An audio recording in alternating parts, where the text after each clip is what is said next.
কথাগুলো কে লিখেছেন জানি না, কিন্তু হৃদয়ের গভীরে গিয়ে বাজে এই কথাগুলো। মা আমাদের শরীর গঠন করেন, আর বাবা গঠন করেন আমাদের ভবিষ্যৎ। মায়ের গর্ভে ৯ মাসের আশ্রয়, আর বাবার কাঁধে চেপেছিলাম বছরের পর বছর। শুধু তার পরিশ্রম, ঘাম, দায়িত্বের উপর ভর করেই হাঁটতে শিখেছি জীবনের পথে। মা প্রতিদিন বিনা বেতনে রান্নাঘরে কাজ করেন, আর বাবা মাসের শেষে কয়েনটাও আমাদের হাসির জন্য খরচ করে দেন।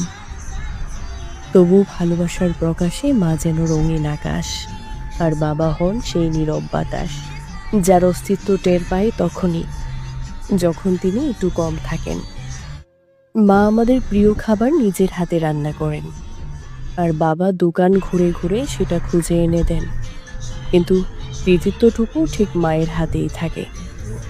মায়ের ভালোবাসা চোখে পড়ে, বাবার ভালোবাসা থাকে মাটির নিচে শিকড় হয়ে, যা না দেখলেও বোঝা যায়। তার কারণেই আমরা শক্ত হয়ে দাঁড়িয়ে আছি। ফোনে কথা বলার সময় প্রথমেই মায়ের খোঁজ নেই। মায়ের কাঁধে কাঁদতে পারি, কিন্তু বাবা কেবল দরজার কাছে দাঁড়িয়ে থাকে। চোখে হয়তো হাজার কথা, মুখে কোনো শব্দ নেই। সন্তান কষ্ট পেলে তিনিও কষ্ট পান, কিন্তু কষ্টের ভাষা কখনো শেখেননি তিনি। মায়ের আলমারিতে আছে রঙিন শাড়ি, বাচ্চাদের জামার আলমারি সাজানো, আর বাবার আলমারিতে সেই পুরনো কিছু জামা, যা কিনতে গিয়ে নিজের নতুন কিছু চাওয়া ভুলে গেছেন তিনি।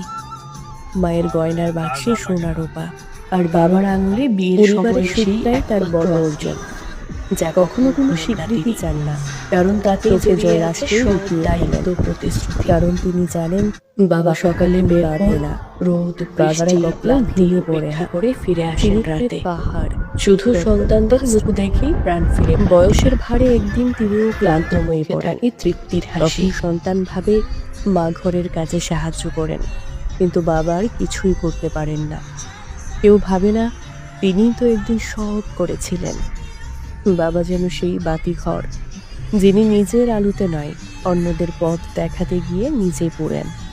তাই বলি, বাবা পিছিয়ে থাকেন না, তিনি সামনে আসেন না, কারণ তিনি জানেন ভালোবাসা প্রমাণে নয়, দায়িত্বে প্রকাশ পায়। আর তিনি সেই মানুষ যিনি নীরব থেকেও পুরো সংসারটাকে আগলে রাখেন। অধ্যাপক বাবার প্রতি, যে নীরব থেকে সব কিছু দেন, কিন্তু কিছুই চান না।